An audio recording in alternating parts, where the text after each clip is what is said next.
when you're in fight or flight, what can happen is we're bypassing that thought.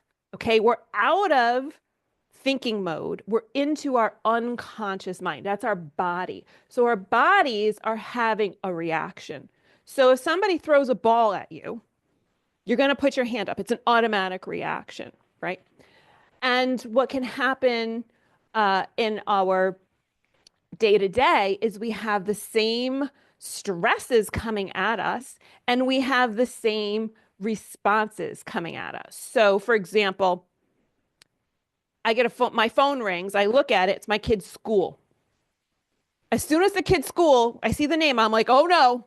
I go immediately into fight or flight. There's no thought. I go right into fight or flight. It's like my hands going up. And fight or flight shows up differently for different people, but it always is in our bodies. We've bypassed that thinking. It's gone, we've done it so many times, we don't have to think about it anymore. We've created a pattern, we've created a habit. And so we go from looking at the phone, oh, it's the school, right into, oh, I feel it in my stomach. Like, oh, that stomach feeling. Everybody feels, we feel our emotions, our feelings in our, we call them feelings, because we feel them in our bodies. So think about how you feel in your body, how you feel stress, how you feel anxiety, how you feel overwhelmed, worry, how the negative emotions feel. And for most of us, it's consistent. So it's interesting because a lot of us feel it in our stomachs. And when we feel it in our stomachs, that's where we get a lot of overeaters. Okay. People will eat to try and fill that, that icky feeling. If you have, a lot of us might feel it in our hands, tingling in our hands. That's where you might get someone who's biting their nails. Okay. If you are having heart palpitations, a lot of people will try and calm that by either drinking or sometimes it's smoking where you're filling your lungs up.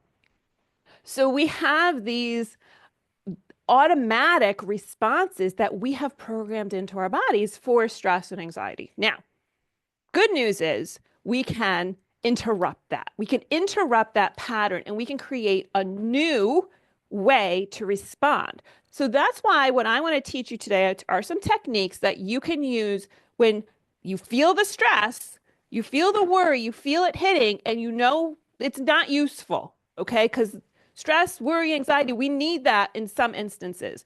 It hits, you don't need it. I don't need to go into stress or worry when I look at the phone until I hear what the school's going to tell me.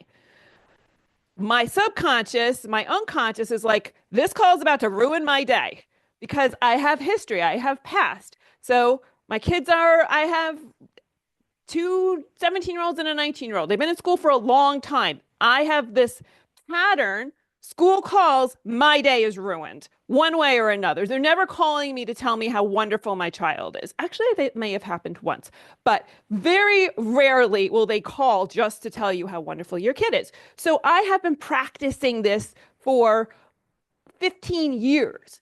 So what I can do, I don't have to have that negative emotion, that negative response right away until I hear something negative, and then I can respond appropriately. What we can do with these techniques is rather than going into fight or flight, rather than going into emotion, we can calm down our nervous system, stay in our logic and reason brain so that we can go into problem solving mode so that we have a problem. What's the solution? If we're in fight or flight, we're not in solution brain. We're in problem brain. When we're relaxed, I'm calling it relaxation, whatever word you want to use for it. It's really a brainwave state. When we're in that state, then we're better able to access our prefrontal cortex to be able to make a logical decision and not act from emotion. You can use your physical body to trigger the relaxation. The beauty of this is that I am teaching you techniques that you can use in the moment because whatever therapy you're doing, there's no therapist following you around all day long and telling you, oh, take in a nice deep breath and relax. Like you have to do this on your own. And the first step to making a change, changing your state is being able to get yourself